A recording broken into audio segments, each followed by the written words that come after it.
And we're live. This is Literary Roadhouse. One short story once a week. I'm Anais. I'm Maya.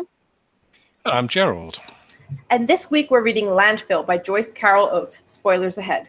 Landfill tells the story of a freshman fraternity pledge named Hector Campos Jr., who was thrown down a garbage chute into a dumpster by his fraternity brothers during a party. He hit his head on the lip of the dumpster, fell unconscious, and was never rescued. A garbage truck took the contents of the dumpster, garbage and Hector and all, to a local landfill. His body was found 3 weeks later.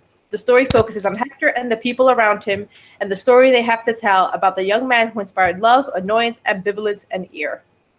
That's it. Okay, well, that was a nice quick summary. Top level, how did everybody like this story? Spoiler alert, I hated it. It was hard going. The subject matter was pretty tough, but I thought it was really well written. I enjoyed it a lot. Probably between you guys.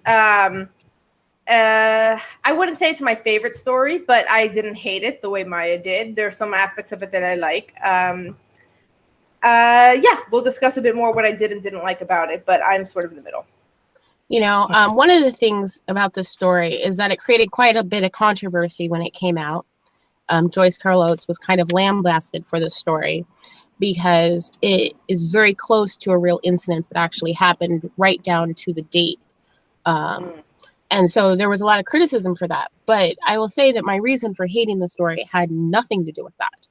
I don't have any problems with literature, coming out of real life instances. We recently read a story about the girl getting dug up. Yep. But there are some issues with regards to just how closely this story hones to the real life. Did you guys have any issues with that part of the story? I didn't, because the sort of time was limited, so I didn't do any sort of external reading for this. So I wasn't aware that it was a real life. It sort of struck me as I was reading it that she was, she was making a criticism of frat life and the whole sort of frat environment. But even now, I know it's a real incident. I don't see a problem with it. Can I just real quick, Maya, did you read that from this article called Headline Exploitation, Joyce Carol Oates Landfill by Amardeep Singh? There's several articals because let me tell you, when I read this story, I was like, is this a news article? At first, I thought that we got mixed up and that she had written a news article because the way the story begins doesn't sound like fiction to me. And so I actually went to look it up. And there were several articles talking about Joyce Carol Oates and this particular story. I actually remember the incident from the news. I think that's why it clicked in my head. I was like, oh, maybe this isn't fiction. But that didn't bother me for this story.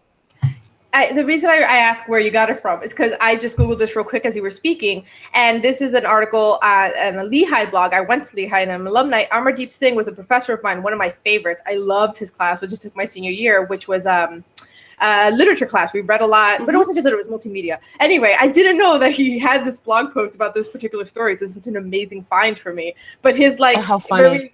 I know, and I love him. He's such a smart man. But at the very end, his paragraph, his conclusion, because he's talking about, can you do this? Can you not do this? Like, he talked about how, yes, you get inspiration from today's headlines, the tried and true technique, but his last paragraph is, in general, real life is and must be fair game for fiction, but everything depends on how it's done. Here, there's more senseless in the way Oates works closely with the story of this tragic death. She even uses the detail about blood found in the dumpster and turns it into easy fodder for this short story. To my eye, this isn't so much appropriation as it is exploitation, the fictional equivalent of ambulance chasing. Woof. Oh, that's such a great quote. Such a great quote. There was an article in Today about it. That was one of the ones that popped up for me. My issue with it is it didn't feel like fiction. And we've dealt with other stories that are about a real life incident, but in those stories, it's fictionalized to an extent that it feels like fiction. You're enveloped in the emotions and the characters. And I felt like for the first, like, maybe third of this story, I felt like I was reading a Times article. You know what my biggest issue with it was? A little bit what you're saying, but I'm going to just take it a little further, which is the reason it felt like reading a Times article is because what is she trying to say by telling us this story? That's the big thing that bothered me as I read it. It's like, it's not the subject matter itself. And now that I know it's based on a true story, it's like, maybe hide it a little bit, be a little more sensitive. Especially when you're creating characters that are not positive. Like, I told you guys in Slack that I hated all the characters in this story.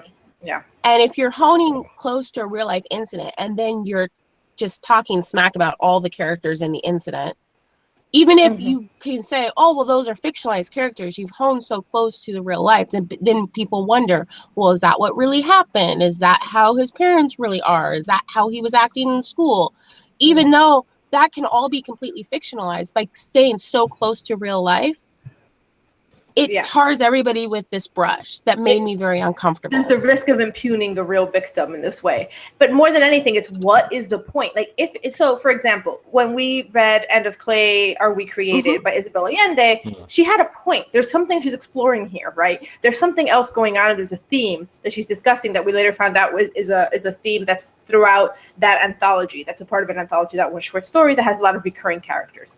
Okay, this one, what are you trying to say by retelling the story in a slightly fictionalized way? And that's the part that I think bothers me the most is, okay, if you're going to use this real life example, are you lambasting fraternity culture? No, I'm not getting that in this story.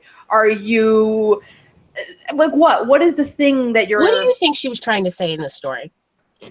Honestly, the only thing I saw that was kind of interesting is the way that everyone had different opinions about Hector, but that's not novel. We know that everyone has different opinions about a certain person. So it's how, like, the ambivalence from his roommates are like, he was a good kid, but he's a little weird. The fraternity members who found him annoying, the mom who thinks it's the best thing since sliced bread. Obviously, it's his mom. Like, this isn't novel or new. So it was kind of like, okay, how this one person has affected people in different ways, but that's not really something, like, she didn't take that far enough, so I don't know what the point was. Gerald, what do you think the point of the story was? Like, just, if you were talking to Joyce Carol Oates as she was creating this story and you said, what's your elevator pitch for this story? What's the through line? What do you think she would have said? And no lightning hit me yet.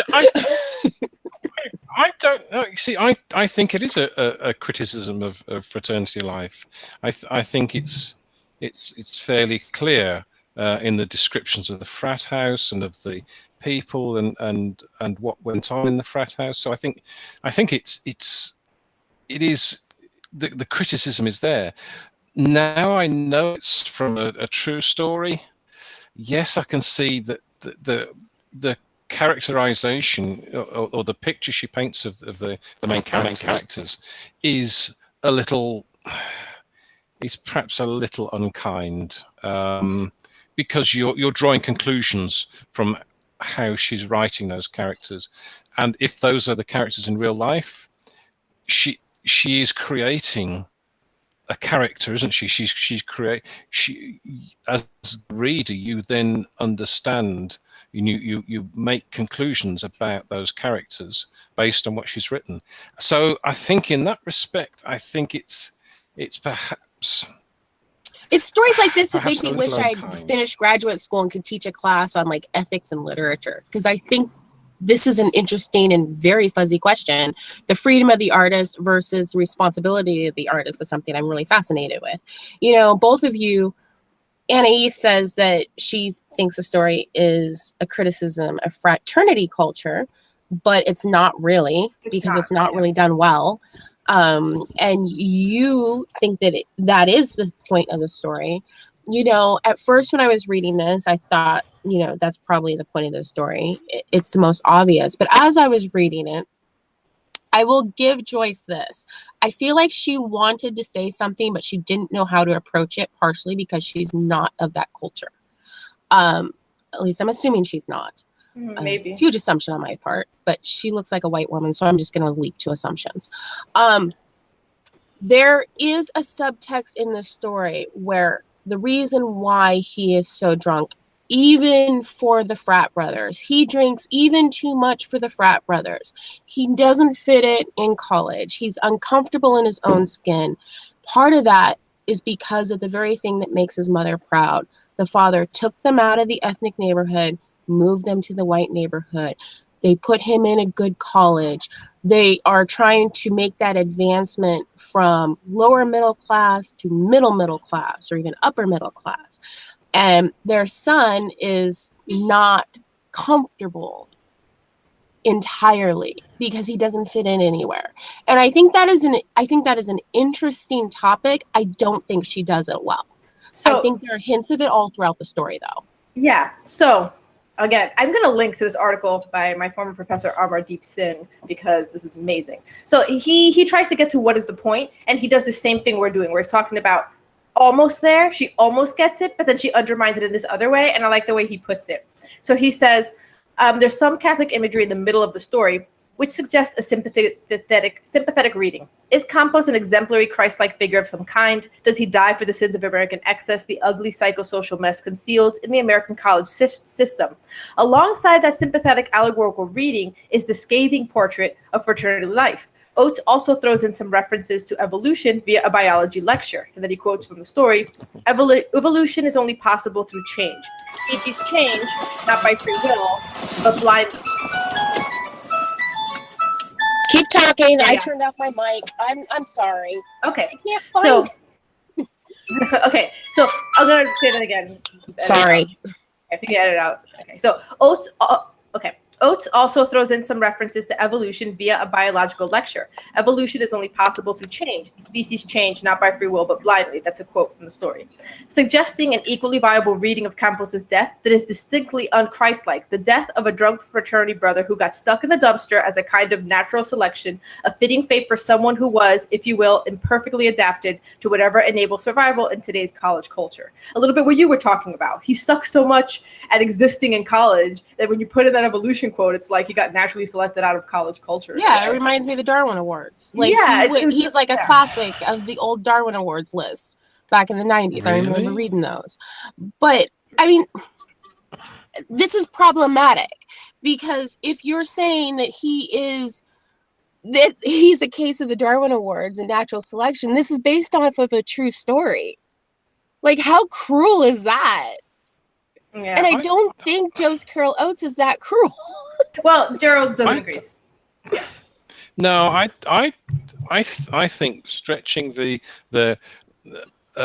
piece about biology and I think stretching that into his life and in this illustration of the purpose of his death, I think that's a stretch. I think that's looking too much into it. I think it's looking too surface of it because that's an easy reading of it, but really if you think about it from the parents' point of view, they evolve. They've done better for themselves than any member of their family has ever done.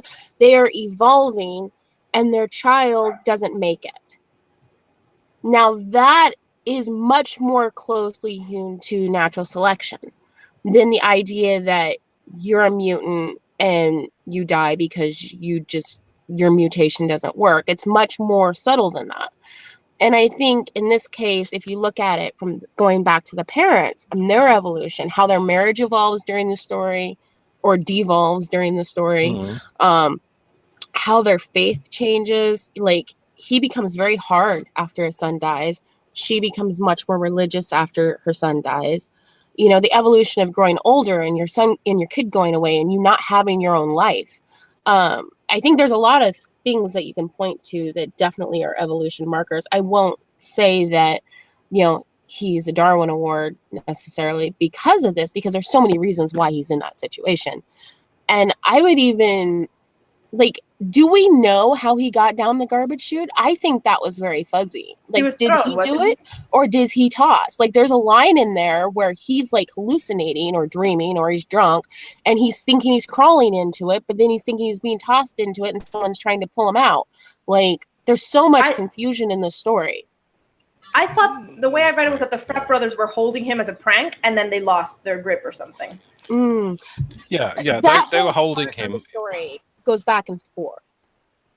That they were holding him as a prank, but I think because he was thrashing out with his legs, they lost, or they let go because he was thrashing out with his legs and trying to kick them, and so they let go. I don't think it was on purpose. I don't think they deliberately did it. And when he went into the dumpster, it says something about him There was cracking nothing his in head. it.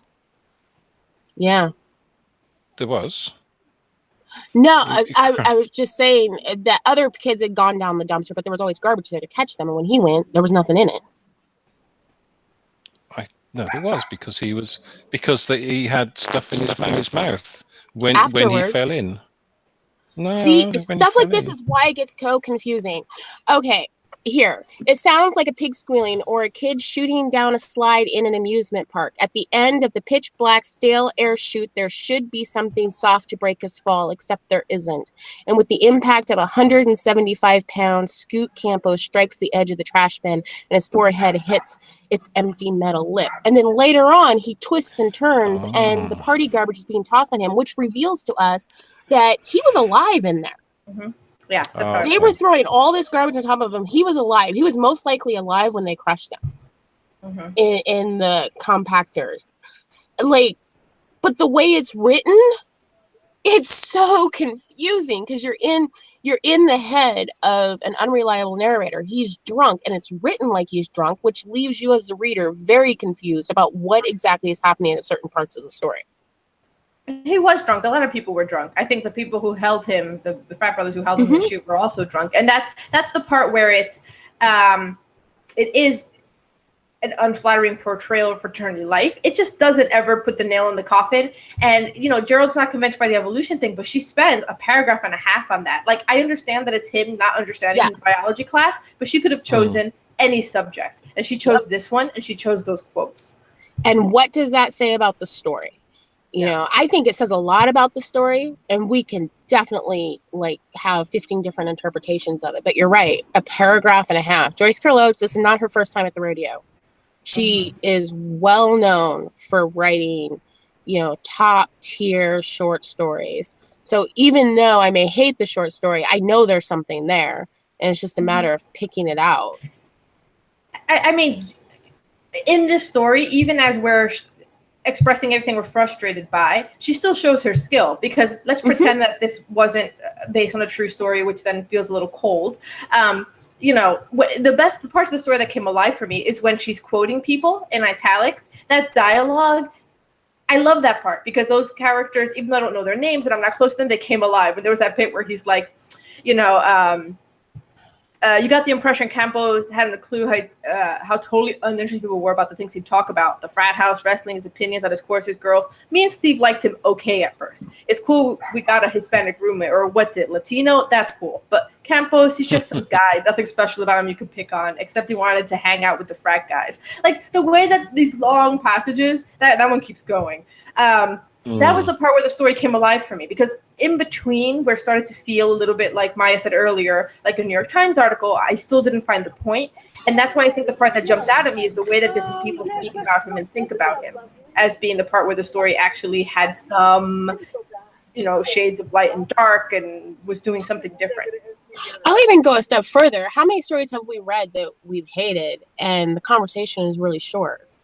There's still a lot to talk about in the story, even if you hate it. And not only that, how many stories have, we're 19 minutes into this recording and we've quoted the story 3 times. So it's doing something. Who was it that said that they want their art to either be loved or hated? Because if people feel ambivalent about it, it didn't do its job. I definitely do not feel ambivalent about the story. I hate this story. I hated the experience of reading this story. I kept hoping that it was going to be done. It droned on and on and on. It was way too long. I hated the experience of reading the story. Am I better for having read it? As a writer, probably. Yeah,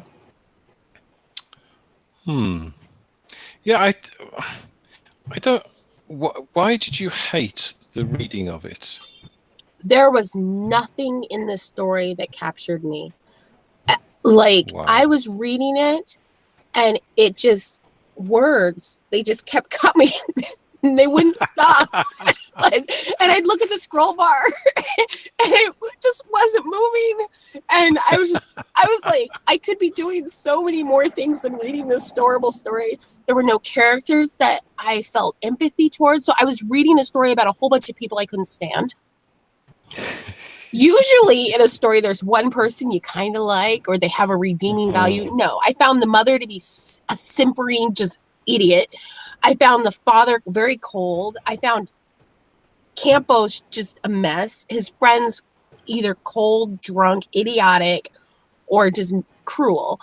And there was no one in the story that I could grasp onto and follow through the story. So the whole experience, you're talking about an uncomfortable topic written in an uncomfortable way with characters that are completely uncomfortable. Now, we've talked about this before, how readers need a break, and certain authors do this really well.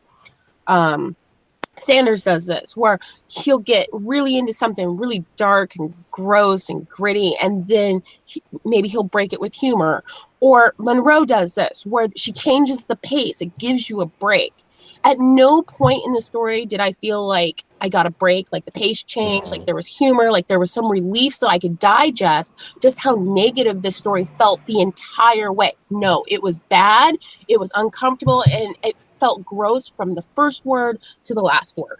And I can spend an hour ranting about the last paragraph because I'm still not entirely sure what the magical Negro was happening in that last paragraph. But this is how I feel about this story. So I've rant over. I've turned into Rami for a moment. Wow. You asked. I was You said magical Negro. You think his mom is black? No. The trope of the magical Negro. Yeah. There's always like some like minority that's having some mystical experience in like badly done fiction that tries to be diverse. And by the end, I was just rolling my eyes. Like, she's in bed dreaming, and then she's in her car, but she's grasping her breast that's full of milk, and like she's having mystical experience. What the hell? I didn't understand. Yeah, she's in bed next to her husband who doesn't touch her boobs anymore, and she's like, yeah. I was just like, by the end, I had just given her all of the leeway, and the leeway was over. Yeah. Yeah. Okay. Well, you asked, Gerald. I did ask. Yeah. I got it full, both barrels. And she's driving at the end. What the heck? She's remembering. You see, because she's moving from a past life with her family and her her roots, and she's moving to this beautiful little place, and so she's remembering that journey. So it is quite difficult. I agree with the sort of the darkness of it. There is no change of pace. It starts off pretty low down and gets no higher. And as you say, all the characters are there's no one to think, well, they're a normal person, they're a reasonable person. The father sort of withdraws from. It's very cliched, actually. I think this is what people would say.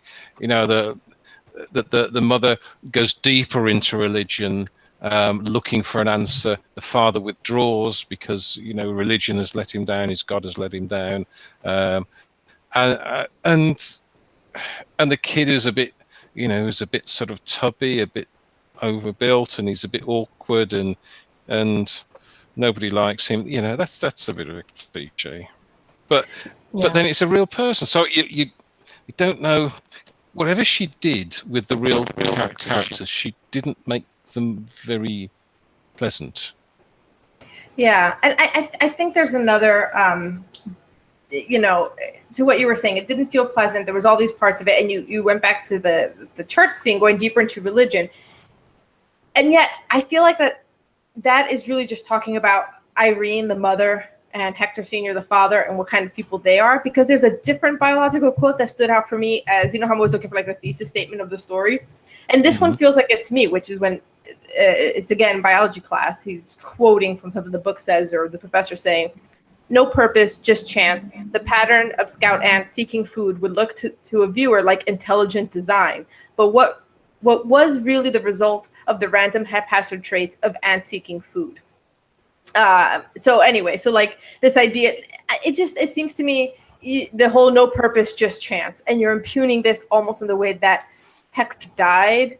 It feels very yeah. If you're gonna do this, maybe don't pick this, because I don't think it's easy as a reader to agree that there was no purpose, just chance, that a frat boy dying his freshman year as a pledge is just, there's going to be one, you know how it is, like ants. Like, I think when you're putting these kinds of quotes and you're picking this topic, you're running a risk, because a lot of people can look at that and say, no, you can change frat culture. No, you can put blame on people. No, this isn't just chance. It doesn't have to be this way. It's not a random event like a volcanic eruption or a tsunami. You know what I mean? Like, I think that's the problem. If you're trying to make this point with a really insensitive topic that's also real and based on somebody who really died this way. Yeah. Yeah, insensitive, I think, is the word now. I've learned it's a real thing. And the frat house it's like some sort of B movie comedy film of a frat house. Kind of the way they are. Is it really? I don't know. But you know, I mean, think about it. You've got a bunch of 19 to 21-year-old boys away from home for the first time with money and alcohol in a house with no adult supervision. Yeah, figures. Good point.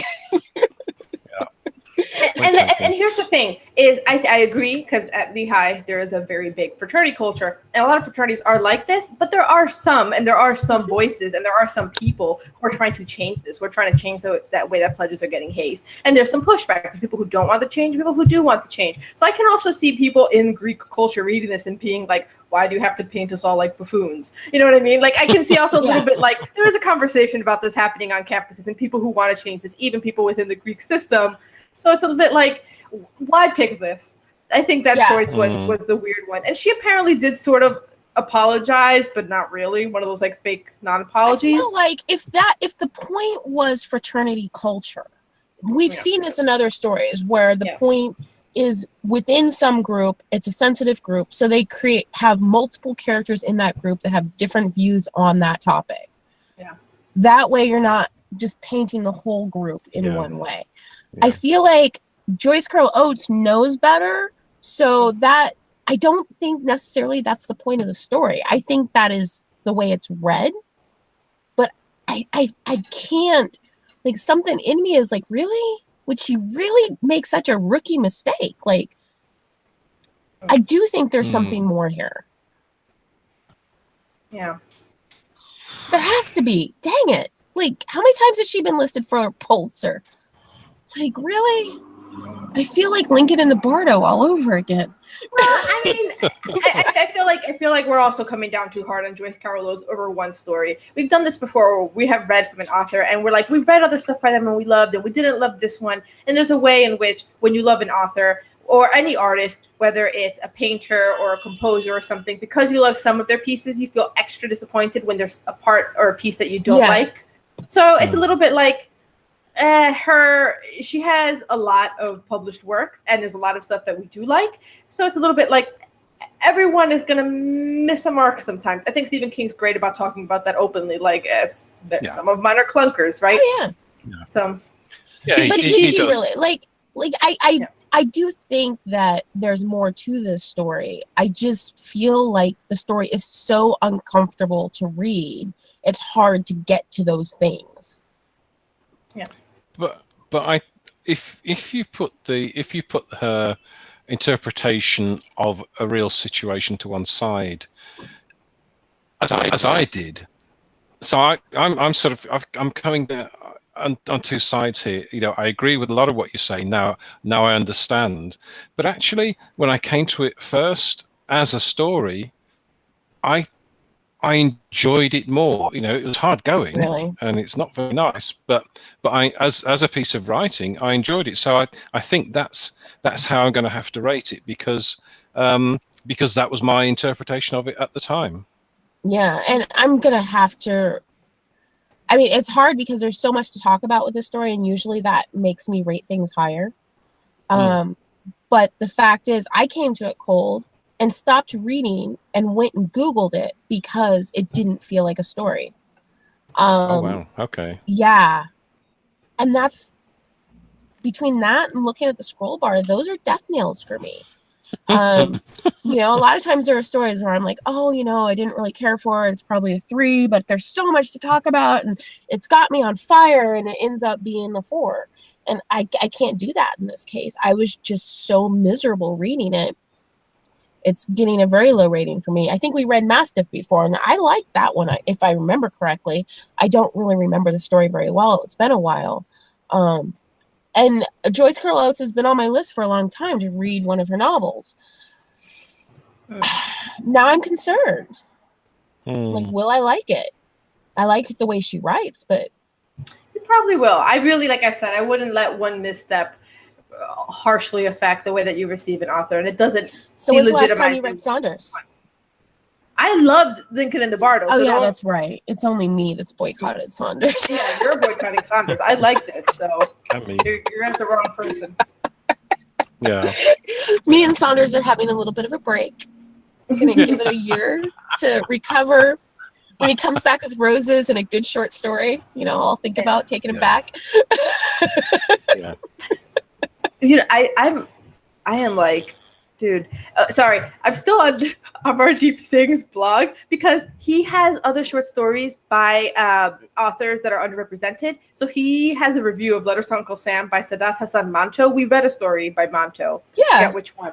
So here's another one by him. So I'm very excited. Anyway, I'm over here like half like looking at future stories. Yeah, I did notice his blog. I'm gonna have to check it out because I just skimmed it. I was looking at the Today article, and you know, he sounds like an interesting voice in literature, and so I'll definitely dig into his blog. He writes a lot on race in literature, and that interests us since the goal of our podcast is diverse literature. Diverse literature and getting everybody to read it. Yep. I mean, every time we get one of those emails, it's like, I've avoided literary fiction and now I read literary fiction. Like inside, like part of me, like little fireworks go off. Yeah. I also like, we've gotten reviews from some readers when they say, I was avoiding literary fiction because it would make me feel dumb, or I felt like I had to say I liked it, and if I didn't say I liked it, I felt dumb. And you guys will come in and say, nope, didn't like it, and you're not afraid of feeling dumb, so it makes me feel okay feeling that way. So exactly. That makes me feel good. Yeah, we always said that you know, we from very early days we said we are prepared to not like a literary fiction story. You know, we can like it or not like it. So I think and it's quite heartening to hear that other people are now thinking, well, yeah, these guys are not afraid to say no, didn't like it. You know, we know that this is a fantastic writer, but this one's a real stinker, and it's just our opinions. Yeah. Yeah. Very, very good. Hurrah for us. So I hear the lull. Yeah. Does that mean it's time to rate this thing? Yeah. I suppose so. I suppose, yeah. You know, I came in here and I was going to give it a Rammy, but the conversation bumped it up to a 2. Wow. Wow. Bumped it up to a 2.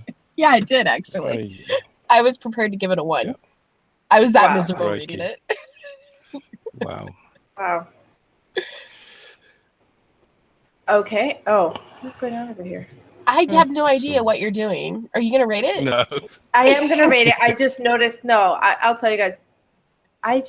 What is this? Sorry, Gerald. We're live. You know. No. I know we're live. Yeah, my recorder turned off randomly on its own. But mine did too. You're going to get about 5 minutes. Luckily, I only ranted during that. I don't know why mine turned off. I didn't touch it. I just noticed it now. Anyway, that'll be fun. This will be a fun episode. Thank goodness for backup. Yeah, we have a backup. Wow. Okay, so Gerald, you want to read next? Yep, as I just said, you know, my rating was going down, but I thought, no, when I read it, this is how I viewed it, and this is what so it's a 5. Woohoo! Wow. Now I don't feel so bad. Yeah. Someone has to like it. Yeah. I'm at a... Yeah. No, go ahead. No, it's a difficult read. It's not, it's you sort of start off in mud and you just get deeper and deeper in mud. So it's got a few redeeming features, but as a piece of writing, I thought it was very good. Okay, I'm giving it a 3.5. Yeah, that's kind of where I came in at, That's and exactly I stayed there. halfway. Oh wow! Like Yeah. we literally are a stair step.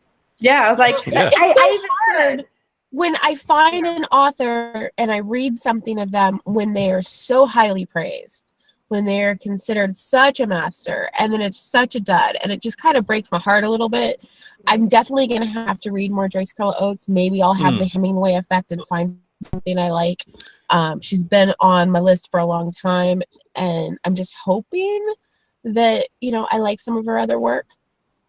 yeah. But it's okay to not like an author. I mean, I think I told this story some time ago. Then part of me is like, really, is that what's considered great writing? Well, because I read this book for a book club and it was a writer who'd won the Man Booker Prize and won this prize and that prize, and this book was about, for audio listeners, I've got my fingers about 3 inches apart. It was a huge, thick book, and it was turgid. It was horrible. In audio. And I hated it. I got about 40% through. I thought, no, I cannot do this. And yet it was, wow, it's a fantastic book. Another cracking page turner. I thought, no way. So I sometimes sometimes give critics the side eye, because I sometimes think that I sometimes think they're in love with the author rather than critiquing their writing. Or getting paid. Or getting paid, yes, indeed.